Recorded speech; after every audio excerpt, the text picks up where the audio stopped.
Hey gang, just as I promised, I'm going to give a quick weekly update on my journey to beat cancer so that we can encourage each other along the way, okay? I've got four things to share with you today real quickly. First of all, this was my first week of radiation treatment. I started on Wednesday, so I had Wednesday, Thursday, and Friday. So I've got 3 down and 22 to go. Yay!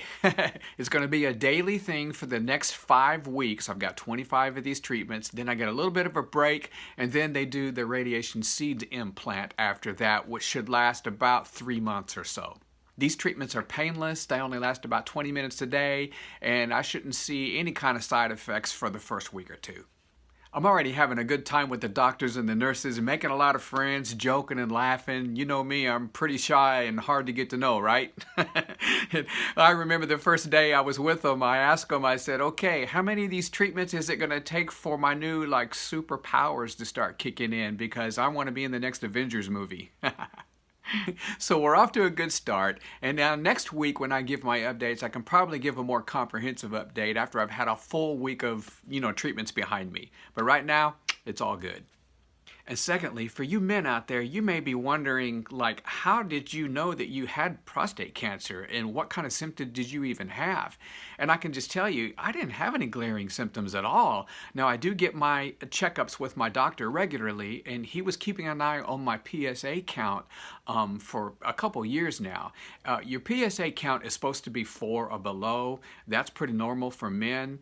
And as you get older, sometimes those PSA counts can rise, and so you have to kind of keep an eye on those. Now, my PSA count had been gradually rising into the 6s the last couple years, and we've been keeping a close eye on it. And when it did get into the 6s and even a little bit above, he recommended that I see a urologist.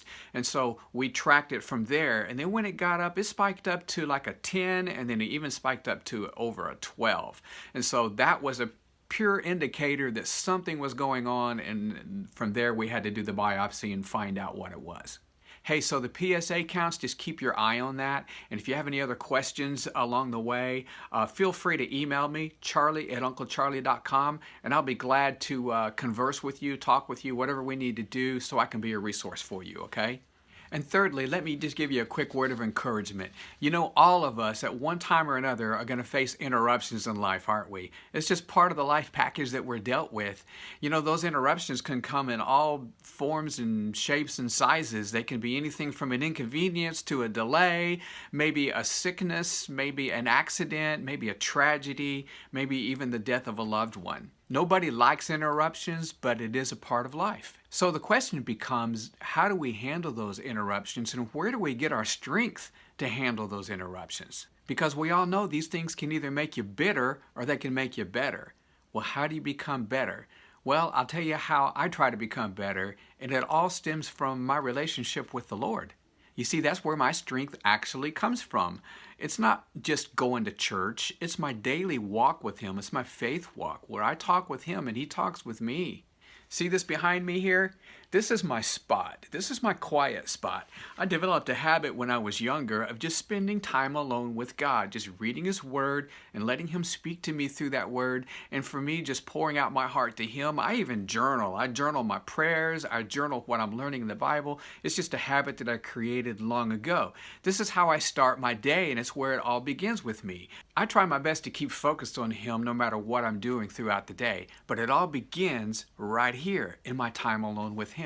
Even this week, I was just reading a verse that was very familiar to me as a kid. I memorized it. It's in Proverbs 3, 5, and 6. It says, "Trust in the Lord with all of your heart, and don't lean on your own understanding, but in all your ways acknowledge Him, and He will make your path straight." And as I was thinking about that verse, I looked it up in the Amplified Version, and this is what really gave me strength for this journey. It said this: "Lean on, trust in, and be confident in the Lord with all of your heart and mind, and don't rely on your own insight and your own understanding.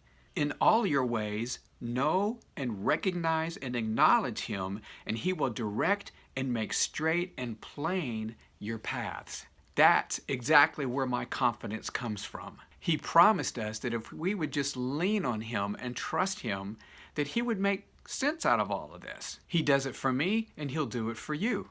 You may be going through an experience that just doesn't make much sense at all, Well, my encouragement to you is don't lean on your own understanding and try to make sense of everything. Because you see, His ways are much higher than our ways. And let's face it, we're human and our understanding is very limited compared to God, right? Hey, look, I don't understand everything about how a car works, but I trust it to work for me, right?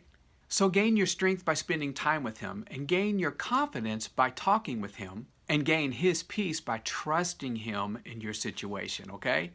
And lastly, number 4, I told you I was going to try to take a negative and turn it into a positive. And so as I'm trying to build my endurance for these radiation treatments as they start taking their effect on me, my goal is to walk 100 miles this month. And I can already tell you, I'm already halfway past that. I've walked 53 miles so far, and as long as it doesn't hurt me, I'm going to keep walking as much as I can and build that endurance. But while I'm trying to step it up and build my endurance, I'm asking my friends to step it up and help build my ministry. So I created a campaign called Miles for the Marginalized. I created a GoFundMe campaign, and I created a private donation page, and they're both on Facebook. You can find them on my feed, or you can just look at the links below this video and go there and check out the page and find out what I'm doing. Watch my video that explains it all, and I would appreciate your help. Hey, look, what I'm going through is just temporary, but what these kids go through is every day. Every day. And so, you know what? I've got a heart for these kind of kids, and I hope you do too. So what I'm trying to do is just give them encouragement and inspiration and trying to bring them faith, hope, and love right where they live. Thanks for helping me do that. Hey guys, thanks for your prayers and thanks for your well wishes. I'll keep you updated again next week, and until then, I'll see you here, there, or in the air.